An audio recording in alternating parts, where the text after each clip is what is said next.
Всем привет! С вами Регина Кутимская. Травы и растения– кладезь питательных веществ, созданных самой природой.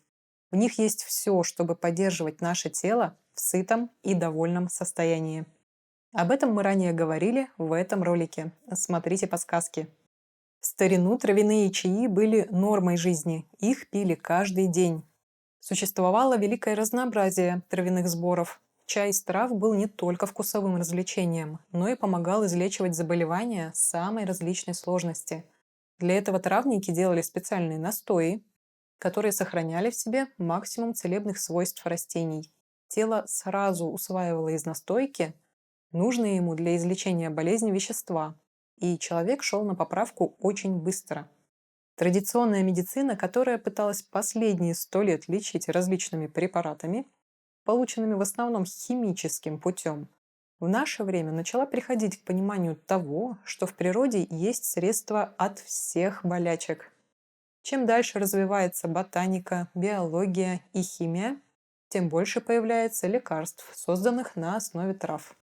Однако, хоть медики и начали все больше использовать натуральные травы и растения в создании лечебных препаратов, от старых привычек избавиться им очень сложно.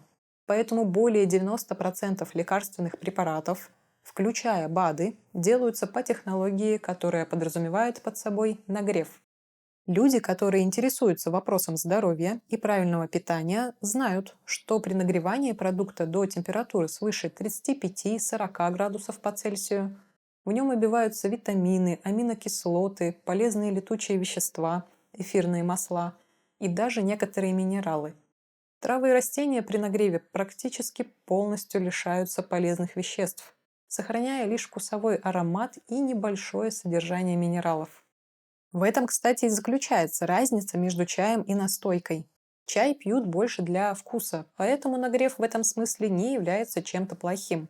Выпили ароматного чаю, побаловали вкусовые рецепторы и получили прекрасное настроение. Но если от трав вы хотите получить именно пользу, ни о каком заваривании не может идти и речи.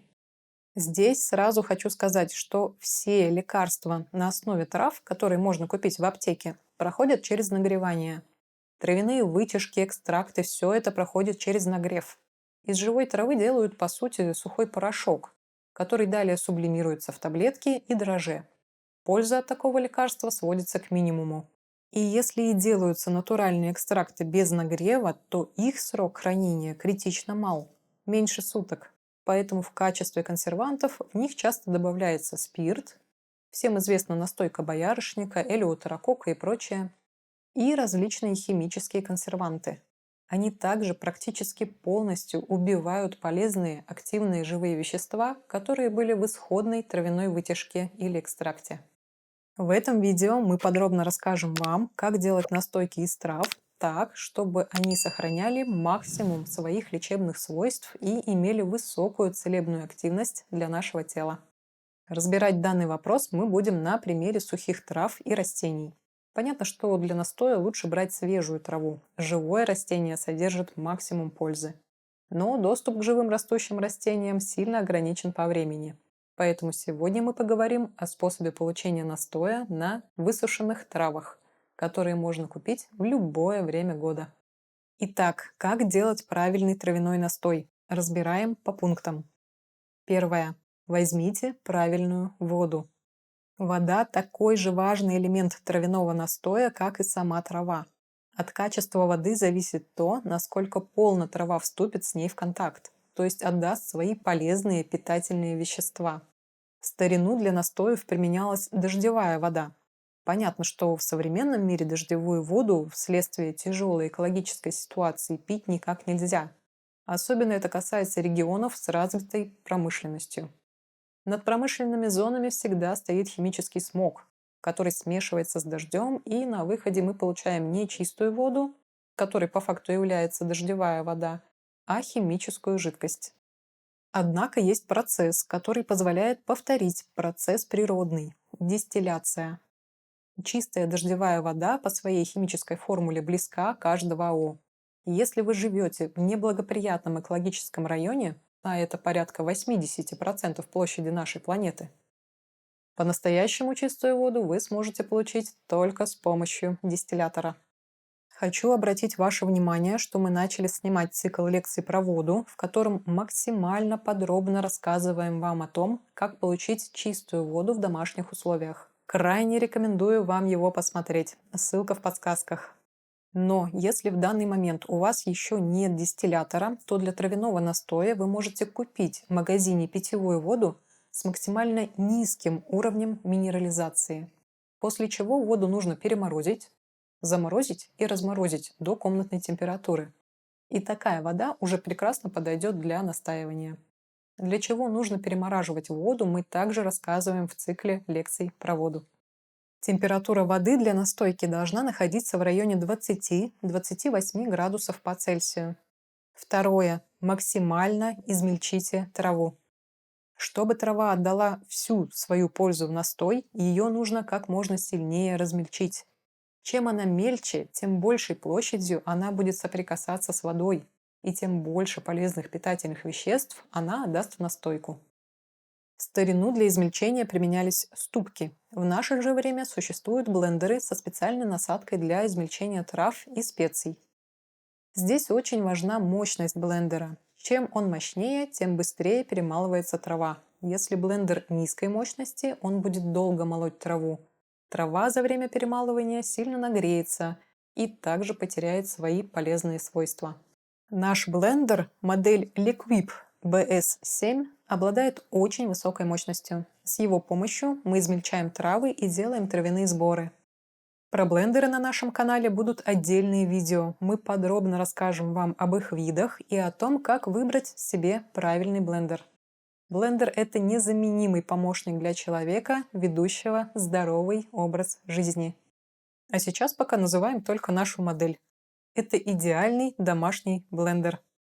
Сразу после этого видео мы будем снимать ролик о травяном настое, который поможет вашему иммунитету выдержать любые современные напасти. В состав настойки будет входить сушеный шиповник. Сухой шиповник очень твердый, поэтому для его размалывания нужен мощный блендер. Третье. Подготовить настойку. Теперь берем пол-литровую банку, засыпаем в нее нужную нам смесь трав, заливаем водой 350 мл. Тщательно размешиваем деревянной ложкой. Можно использовать деревянную палочку для суши. Стекло и дерево не вступают в химическую связь с тем, с чем соприкасается, поэтому всегда используйте именно такой вариант. Далее закройте банку крышкой и закутайте в полотенце. Свет негативно воздействует на некоторые витамины, разрушает их. Поэтому банка в период настаивания должна находиться в темноте. Период настаивания 6-8 часов при комнатной температуре. Банку не надо ставить в холодильник. При низкой температуре трава не раскроет себя полностью. То есть не передаст все питательные вещества в воду. А если настойка делается в жарком климате, то она будет готова через 4-5 часов. Как правильно принимать травяную настойку? Настойка принимается натощак. Первые минуты после сна – самое идеальное время. Мы спали 8 часов. За это время тело проголодалось. И первое, что мы выпьем или скушаем, будет усвоено организмом максимально полно и эффективно. Именно поэтому завтрак – самый главный прием пищи. Помните старую пословицу «Завтрак съешь сам, обед раздели с другом, а ужин отдай врагу». Это очень глубокая пословица, которая основана на биоритмах и энергетике нашего тела. Вопрос будем разбирать позже. Итак, проснулись, ничего не пьем, ничего не кушаем, настойку хорошенько перемешали деревянной ложкой или палочкой, процедили через мелкое сито или марлю и выпили. Через полчаса можно кушать. В заключение хочется сказать, что если вы, к примеру, большой любитель и ценитель качественного зеленого чая, процесс его заварки для вас уже сродни медитации, и вы знаете все нюансы, связанные с этим, то попробуйте чай не заварить, а именно настоять по описанному нами способу. Вы откроете для себя удивительные вкусовые грани чая. Вы оцените. Друзья, подписывайтесь, ставьте лайки, пишите комментарии. Также подписывайтесь на наш телеграм-канал с новостями и полезной информацией. Ссылка в описании. До встречи и доброго вам здравия!